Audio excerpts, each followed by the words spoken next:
बिस्मिल्लाहिर्रहमानिर्रहीम। शुरू अल्लाह ताला के नाम से जो बड़ा मेहरबान नहायत रहम करने वाला है। अस्सलाम वालेकुम everyone, this is me Urida Ishrat Ali and you are watching Chemistrically. I hope all of you are doing good and Ramzan मुबारक to all of you. I hope आप लोगों के रोज़े अच्छे जा रहे होंगे। और आज की वीडियो स्टार्ट करने से पहले हम हमेशा की तरह मोटिवेशनल कोट से स्टार्ट लेंगे, लेकिन आज मोटिवेशनल कोट नहीं है। मैंने एक सोशल मीडिया से मुझे एक पिक्चर बहुत अच्छी लगी थी जो मैंने आप लोगों के साथ शेयर की है। उसमें ज़िंदगी के चार जो है वो आपको नज़रिए बताए गए, जिसमें एक शख्स को दिखाया गया है। मनी और एजुकेशन से रिलेटेड है ये। तो इसमें आप पहले शख्स को देख सकते हैं कि उसके पास जो है वो बहुत सारा पैसा है, लेकिन जो उसका ज़िंदगी को देखने का नज़रिया है, जो विज़न है, वो ब्लॉक हो चुका है। ठीक है, तो ये सिर्फ पैसे की वजह से, वो उसको सिर्फ पैसा कमाना है या पैसे की चाहत है एक शख्स को, तो उसको और ज़िंदगी का कोई लुत्फ़ नहीं आता, जिसको सिर्फ ये हो जाए कि मुझे सिर्फ पैसा कमाना है। तो वो उस विजन, वो अपनी ज़िंदगी को उस तरीके से एंजॉय नहीं कर सकता जिसका मकसद सिर्फ ये हो कि मुझे पैसा कमाना है। इसके बाद जो आप सेकंड शख्स देख रहे हैं, तो उसको देख सकते हैं आप कि उसके पास एजुकेशन है। तो एजुकेशन इटसेल्फ एक बहुत ही ज़्यादा जो है वो बहुत अच्छी चीज़ है, लेकिन अगर आपके पास सिर्फ एजुकेशन है और आपने उसको इम्प्लीमेंट नहीं किया अपनी प्रोफेशनल लाइफ में, अपने कहीं पे भी आपने जो है वो उसको देखा नहीं कि आपने जो पढ़ा है, जो आपने सीखा है, वो इम्प्लीमेंट कहाँ होता है।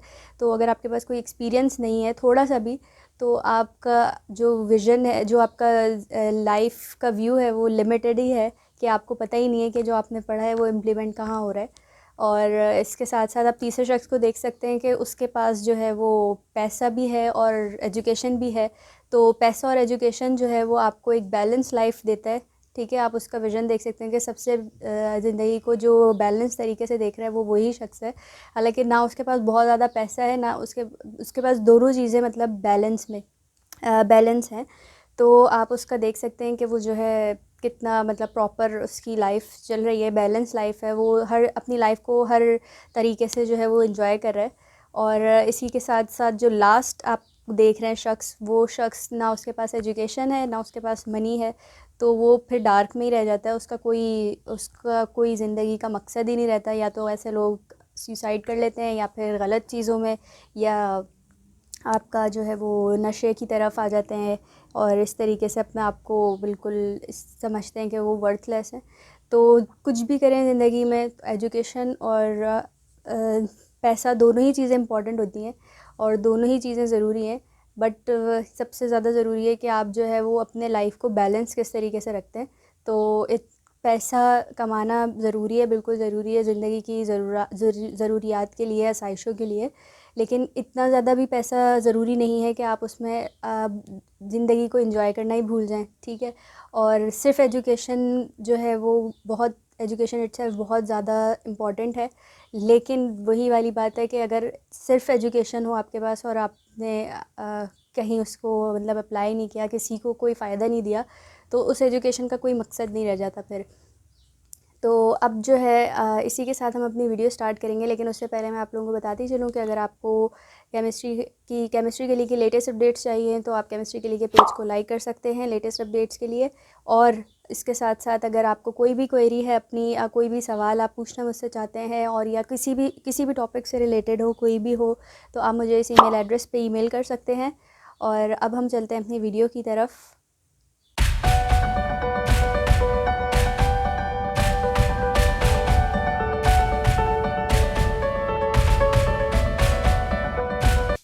जी, तो इंडेक्स से आप लोगों को अंदाज़ा हो गया होगा कि आज हम कौन सा टॉपिक डिस्कस करने जा रहे हैं। और जो आज का टॉपिक है वो एग्ज़ाम पॉइंट ऑफ व्यू से बहुत ज़्यादा इंपॉर्टेंट है। आज का जो पूरा लेक्चर है वो एग्ज़ाम पॉइंट ऑफ व्यू से बहुत ज़्यादा इंपॉर्टेंट है, क्योंकि जो मैं रीज़न्स आज आप लोगों के साथ शेयर करने जा रही हूँ, वो जो है वो सारे पास पेपर्स में आए हुए हैं। ठीक है, तो ये बहुत ज़्यादा इंपॉर्टेंट होते हैं। अगर आप बोर्ड एग्ज़ाम्स की जो है वो जब तैयारी कर रहे होंगे, तो आप लोगों को बहुत ज़्यादा इंपॉर्टेंट और यूज़फुल लगेंगे। तो मैंने जो है वो इस चैप्टर के जितने भी रीजंस थे वो सब पास पेपर से कलेक्ट किए थे। लेकिन जो उसमें से मुझे बहुत ज़्यादा टफ़ लगे, जो बहुत बेसिक थे, जिनके आंसर्स कोई भी दे सकता है बहुत आसानी से, तो वो मैंने मतलब आप लोगों से शेयर नहीं किया। लेकिन जो मुझे थोड़े से टफ़ लगे थे और मुझे लग रहा था कि इसके आंसर्स में शायद आप लोगों को मुश्किल आए, तो वो मैंने 6-7 रीज़न यहाँ पे शेयर किए हैं। इसके अलावा जो है वो आज हम लोग केमिकल फार्मूले भी पढ़ेंगे और इसके साथ साथ उनके कॉमन नेम्स जो होते हैं वो भी हम डिस्कस करेंगे इसी वीडियो में। तो इस वीडियो को एंड तक देखिएगा, आई होप आप लोगों को अच्छी लगेगी। ठीक है, तो अब चलते हैं, हम स्टार्ट करते हैं अपने रीज़न से। नंबर 1 रीज़न जी, तो नंबर 1 रीज़न हमारे पास है कि hardness decreases down the group. Why? अच्छा, हार्डनेस का ट्रेंड मैंने शायद अपनी वीडियो में जिसमें मैंने ट्रेंड्स बताए थे उसमें मैंने शेयर नहीं किया था, लेकिन मेल्टिंग पॉइंट और बॉइलिंग पॉइंट जब मैंने आप लोगों को पढ़ाया था तब मैंने उसमें थोड़ा सा डिस्कस किया था कि वो जो हमारे ग्रुप 1A के एलिमेंट्स होते हैं वो थोड़े सॉफ्ट होते हैं as compare to group 2A। क्यों? क्योंकि एक तो साइज़ भी छोटे हो रहे होते हैं वहाँ पे। हार्डनेस का ताल्लुक इससे होता है कि जब हमारे न्यूक्लियस के इलेक्ट्रॉन्स जो होते हैं वो जितने ज़्यादा क्लोज होते हैं उससे वो इतने ज़्यादा टाइटली बॉन्ड होंगे। ठीक है, इसके अलावा उनका एटॉमिक साइज़ जब छोटा होगा तब भी वो न्यूक्लियस के करीब होंगे, तो इसकी वजह से जो है उनको तोड़ना या उनको मेल्ट करना या उनकी बॉइलिंग जो भी होगी तो वो हमेशा हमारे पास जो है वो ज़्यादा होगी। ठीक है, तो हार्डनेस भी हमारे पास ज़्यादा होगी छोटे जो साइज़ में एलिमेंट्स होते हैं उनकी।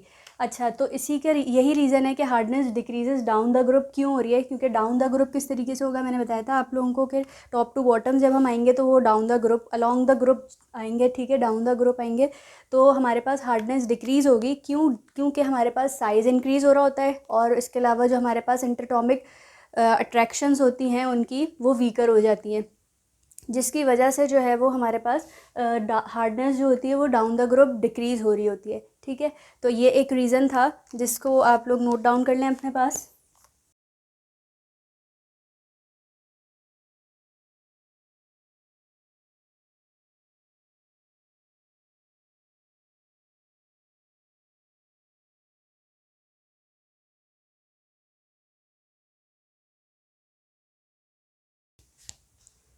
जी, तो हमारे पास क्या होता है कि due to increase in atomic sizes, आपको पता है कि डाउन द ग्रुप आते हुए हमारे पास एटॉमिक साइज़ इंक्रीज़ हो रहा होता है क्योंकि नंबर ऑफ़ शेल्स इंक्रीज़ हो रहे होते हैं। ठीक है, तो एटॉमिक साइज़ इंक्रीज़ हो रहा होता है and interatomic attraction in a metallic crystal becomes weaker. जो हमारे पास उसको क्लोज रखने की या जो एक क्रिस्टल की जो क्वालिटी होती है कि वो कॉम्पैक्ट होता है, तो उसकी जो इंटरएटॉमिक फोर्सेस होती हैं, अट्रैक्शन होती है, वो वीकर हो जाती हैं।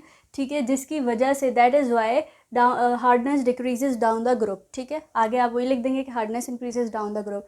अब चलते हैं हम अपने सेकंड रीज़न की तरफ। नेक्स्ट रीज़न है हमारे पास electropositivity increases down the group. Y?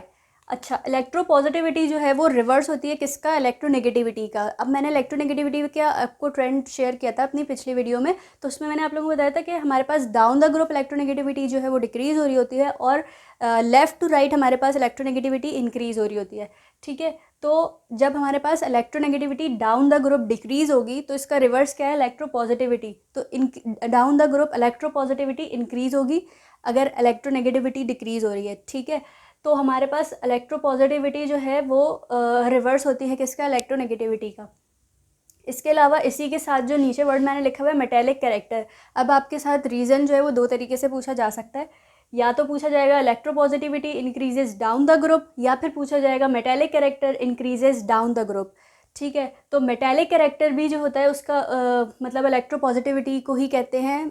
क्यों? क्योंकि मेटेलिक कैरेक्टर हमेशा जो होता है, मेटल्स जो होते हैं वो हमेशा इलेक्ट्रोपॉजिटिव होते हैं। तो जब भी मेटेलिक कैरेक्टर की बात आएगी तो इसका मतलब है वो इलेक्ट्रोपॉजिटिविटी की ही बात हो रही है। Electropositivity increases down the group. अब इसका रीज़न क्या होगा? अब जितना जितना हमारे पास इलेक्ट्रॉन्स जो होते हैं वो फासले पे आते जाते हैं तो वो उतने ज़्यादा जो है वो इजीली लूज़ कर सकते हैं अपने आप को। ठीक है, तो इनका रीज़न ये होगा।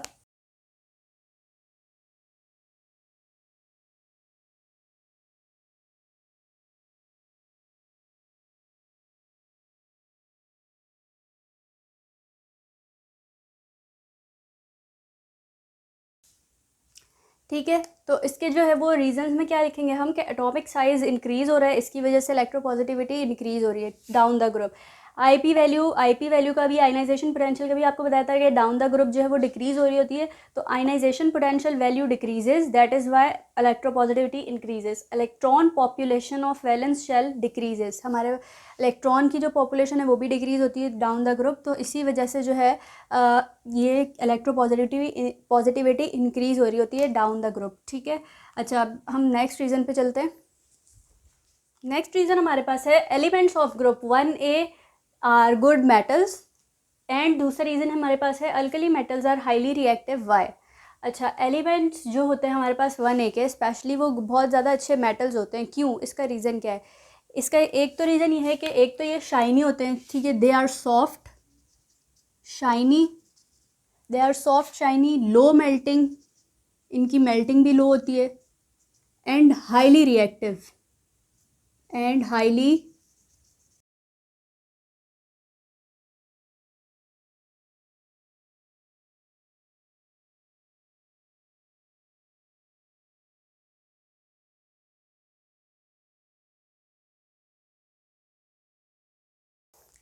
ठीक है।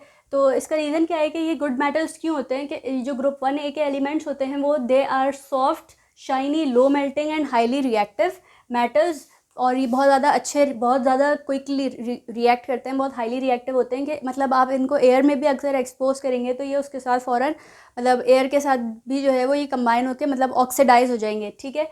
तो ये जो होते हैं वो जैसे कि आपको मैंने अपनी पिछली वीडियो में बताया था कि बहुत गुड रिड्यूसिंग एजेंट होते हैं, तो ये मेटल्स भी गुड होते हैं क्योंकि ये सॉफ्ट होते हैं, शाइनी होते हैं, लो मेल्टिंग होती है, इनकी एक्सपोज करने पे एयर पे ये क्या हो जाते हैं, ऑक्सीडाइज हो जाते हैं, ठीक है।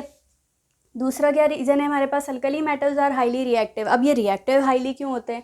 इसके बाद इसमें भी सेम रीज़न यही आ जाता है कि इसकी एक वजह तो ये है कि इसके पास जो है वो एटॉमिक साइज़ इनके बड़े होते हैं, ठीक है, एटॉमिक साइजेस इंक्रीजेस या लार्ज एटॉमिक साइजेस, ठीक है, लार्ज एटॉमिक साइजेस होते हैं। इसके अलावा इसके पास जो है वो लो आयनाइजेशन, लोएस्ट आईपी वैल्यू, इनके अलावा जो है वो इनकी आईपी वैल्यू जो होती है आयनाइजेशन वैल्यू वो भी जो है वो लो होती है, आयनाइजेशन पोटेंशियल वैल्यू, ठीक है। Alkali metals are highly reactive because of their large atomic sizes and lowest IP value. अच्छा जी, अब नेक्स्ट रीज़न पे चलते हैं हमारे पास नंबर 5 पे। ओके, नेक्स्ट रीज़न हमारे पास क्या है कि लिथियम और lithium positive couple, lithium and lithium ion couple has exceptionally high negative electrode potential. अच्छा, मैंने अपने ग्रुप ट्रेड्स के रीज़न में आप लोगों से एक चार्ट शेयर किया था स्टैंडर्ड रिडक्शन पोटेंशियल का, ठीक है। मैं इस वीडियो में वो दोबारा ये चार्ट शेयर कर रही हूँ, तो इसमें आप सबसे नीचे देखेंगे जाके कि लिथियम की जो इलेक्ट्रोड पोटेंशियल है वो सबसे ज़्यादा नेगेटिव होती है, सबसे ज़्यादा हाईली नेगेटिव होती है। तो वो क्यों होती है, इसका रीज़न क्या है? इसका रीज़न ये है कि हमारे पास जो लिथियम होता है वो क्योंकि साइज़ में छोटा होता है तो इसकी हाइड्रेशन एंथैल्पी बहुत ज़्यादा होती है। हाइड्रेशन एंथैल्पी के बारे में मैंने अपने ग्रुप ट्रेंड की वीडियो में आप लोगों को बताया था कि हाइड्रेशन एंथैल्पी क्या होती है हमारे पास, कि किसी भी जो वाटर में जो है वो किस तरीके से हाइड्रेट हो रहा है, कि अगर एलिमेंट का साइज़ जितना छोटा होगा तो वाटर उसको उसी तरीके से अच्छी तरीके से सराउंड करेगा या आइंस में ब्रेक करेगा, ठीक है। तो हमारे पास लिथियम का साइज़ छोटा होता है तो इसकी हाइड्रेशन एंथैल्पी बहुत ज़्यादा होती है इसी वजह से। तो it has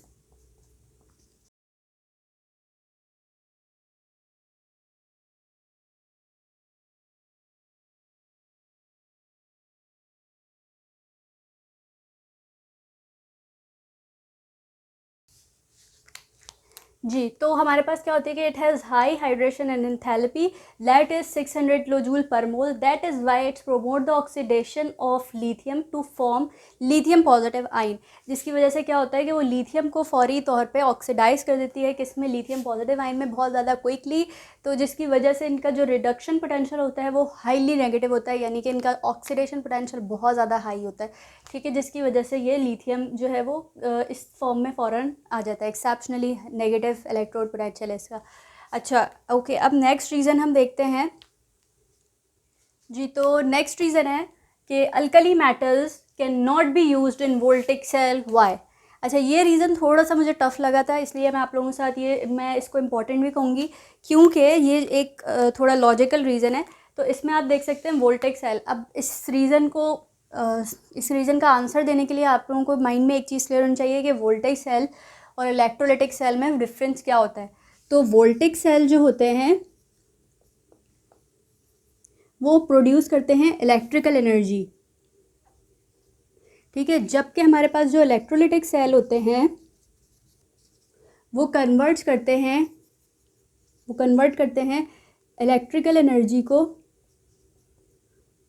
into chemical energy, ठीक है। जो वोल्टेक सेल होते हैं हमारे पास वो कन्वर्ट करते हैं, क्या करते हैं, वो कन्वर्ट करते हैं केमिकल एनर्जी को इनटू इलेक्ट्रिकल एनर्जी और टू प्रोड्यूस इलेक्ट्रिकल एनर्जी, ठीक है। जबकि इलेक्ट्रोलाइटिक सेल्स जो होते हैं वो कन्वर्ट करते हैं इलेक्ट्रिकल एनर्जी को इनटू केमिकल एनर्जी में, ठीक है। ये डिफरेंस बहुत बड़ा और ये लगता है बहुत छोटा सा है, लेकिन ये बहुत बड़ा डिफरेंस होता है। तो वोल्टेक सेल जो बेसिकली हमारे पास जो बैटरीज होती हैं ना, उसमें ये होते हैं वोल्टेक सेल्स, जो हम अपने जो किसी भी डिवाइस को जो है जैसे घड़ी वगैरह में जो हम सेल डाल रहे होते हैं, तो वो क्या होता है, वोल्टेक सेल होता है। क्योंकि वो क्या कर रहा होता है कि वो केमिकल एनर्जी के ज़रिए कन्वर्ट कर रहा होता है केमिकल एनर्जी को किस में, इलेक्ट्रिकल एनर्जी में, और प्रोड्यूस कर रहा होता है इलेक्ट्रिकल एनर्जी, ठीक है। जब भी उनकी एक लाइफ टाइम होती है। अब लेकिन ये कह रहे हैं कि अल्कली मेटल्स जो होते हैं वो अच्छे नहीं होते या can not be used in voltaic cell, Y.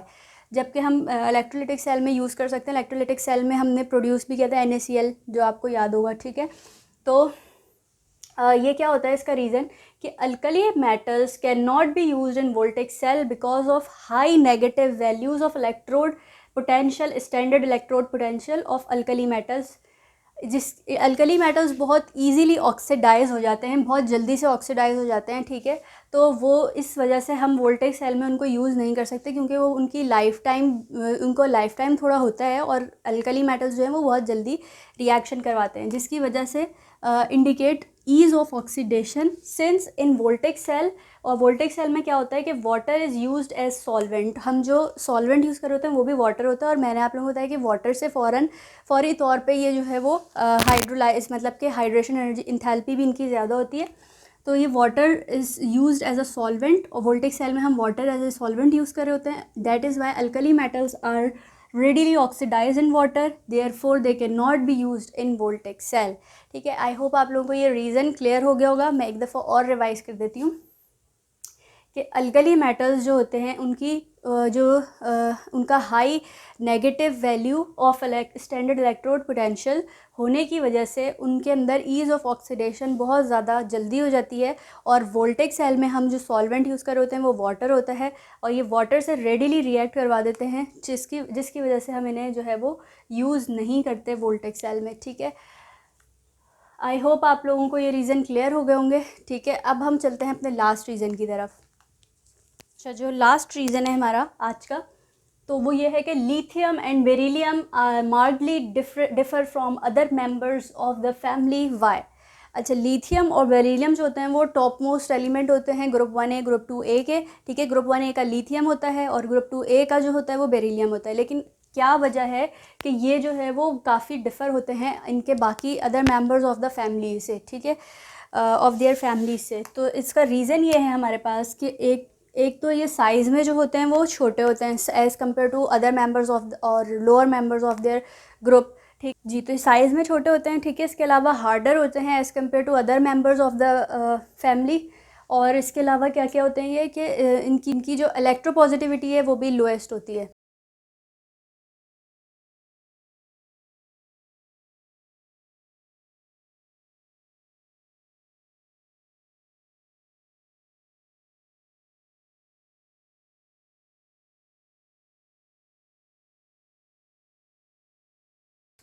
Okay, तो ये हमारे पास इसके आंसर हैं, ठीक है। हार्डर होते हैं as compare to other members के। हार्डर क्यों होते हैं ये, क्योंकि आपको रीज़न पता है कि साइज़ स्मॉलर होने की वजह से ये हार्ड होते हैं। They possess high melting. अब ये जब हार्ड होंगे as compare to other member, तो इनका मेल्टिंग पॉइंट भी डेफिनेटली हाई होगा और बॉइलिंग पॉइंट भी हाई होगा। And they have low electropositivity. और इनकी जो इलेक्ट्रोपॉजिटिविटी है, क्योंकि मैंने आपको बताया था इलेक्ट्रोनेगेटिविटी जो है वो डाउन द ग्रुप डिक्रीज़ होती है। तो यानी कि जो ये हाईएस्ट उस पर होते हैं, हाईएस्ट पोजीशन पे हैं, तो इनकी इलेक्ट्रोपॉजिटिविटी क्या होगी, कम होगी या लोएस्ट होगी, ठीक है। तो दे हैव लो इलेक्ट्रोपॉजिटिविटी। अब जो हम चलते हैं कॉमन नेम्स की तरफ, और उसका मैं एक चार्ट बनाऊंगी, आप लोगों के साथ शेयर करूंगी। और ग्रुप वाइज जो है जो भी एलिमेंट्स होंगे, मेरी कोशिश है कि इस चैप्टर से जितने भी हैं तो वो मैं आप लोगों को यहाँ पे बोर्ड पे बता रही हूँ। आप चाहें तो आप अपने पास नोट डाउन कर लीजिएगा, या चाहें तो आप स्क्रीनशॉट ले लीजिएगा, ठीक है जी। तो अब आप लोग मेरे पीछे देख रहे होंगे कि मैंने कुछ केमिकल फार्मूले और उनके कॉमन नेम्स आप लोगों के साथ शेयर किए हैं, ठीक है। तो यहाँ से आप देख सकते हैं, ये सबसे पहले Na सोडियम के लिए मैंने सारे शेयर किए हैं यहाँ पे नेम्स आप लोगों को, और केमिकल फार्मूले उनके। कॉस्टिक सोडा है आपके पास, कॉमन सॉल्ट है, soda ash, washing soda, baking soda, soda glass, cryolite, Chile saltpetre, borax, और इसके अलावा कॉस्टिक पोटैश, ये पोटेशियम के हैं सारे, ठीक है, चार। अच्छा, इसमें पोटैश एलम जो है वो चैप्टर 4 से मैंने लिया है, लेकिन वो इसमें मैंने क्योंकि पोटेशियम यूज़ हो रहा था तो इसलिए मैंने इसमें ही काउंट कर लिया है। और इसके अलावा आप मैग्नीशियम के भी देख सकते हैं, ये आप चाहें तो अपने पास कॉपी डाउन कर लें, आप लोगों को एक साथ जो है याद करने में आसानी होगी, क्योंकि ये एग्ज़ाम पॉइंट ऑफ व्यू से बहुत ज़्यादा इंपॉर्टेंट होते हैं। ठीक है, केमिकल फार्मूले, तो ये आप लोग जो है वो अपने पास या तो शॉर्ट ले लीजिए या फिर आप अपने पास जो है वो नोट डाउन कर लीजिए। नोट डाउन करेंगे तो ज़्यादा बेहतर है, क्योंकि कोई चीज़ हम लिखते हैं तो वो हमें ज़्यादा बेहतर तरीके से याद होती है। ठीक है, ये बेरियम का सिर्फ एक ही था, बेराइट, तो मैंने BaSO4 यहाँ पे लिख दिया। इसी के साथ मुझे इजाज़त दीजिए। आई होप आप लोगों को आज का लेक्चर अच्छा लगा होगा, और अगर आपके पास कोई क्वेरी है या आप कोई और चीज़ शेयर करना चाहते हैं मुझसे, तो या आप पूछना चाहते हैं इसके अलावा कोई रीज़न, तो आप मुझे ईमेल कर सकते हैं, और या फिर आप मुझे कमेंट डाउन भी कर सकते हैं। मैं आप लोगों के डेफ़िनेटली जो है वो रिप्लाई करूँगी। कोई भी अच्छा, मतलब कोई अच्छा सवाल होगा या मुझे लगेगा कि हाँ ये मुश्किल है, तो मैं आप लोगों को ज़रूर बताऊँगी। तो चलते हैं, इसी के साथ मुझे इजाज़त दीजिए। दुआओं में याद रखिएगा, और अपने लिए भी दुआ कीजिएगा। रमज़ान का महीना है, बहुत बरकतों वाला है, तो अपने लिए भी दुआ ज़रूर कीजिएगा। दूसरों के लिए भी अच्छा करेंगे जब आप अपने लिए अच्छा करेंगे तो अब मुझे इजाज़त दीजिए। मिलूँगी नेक्स्ट वीडियो में नेक्स्ट लेक्चर के साथ। टिल देन, अल्लाह हाफ़िज़।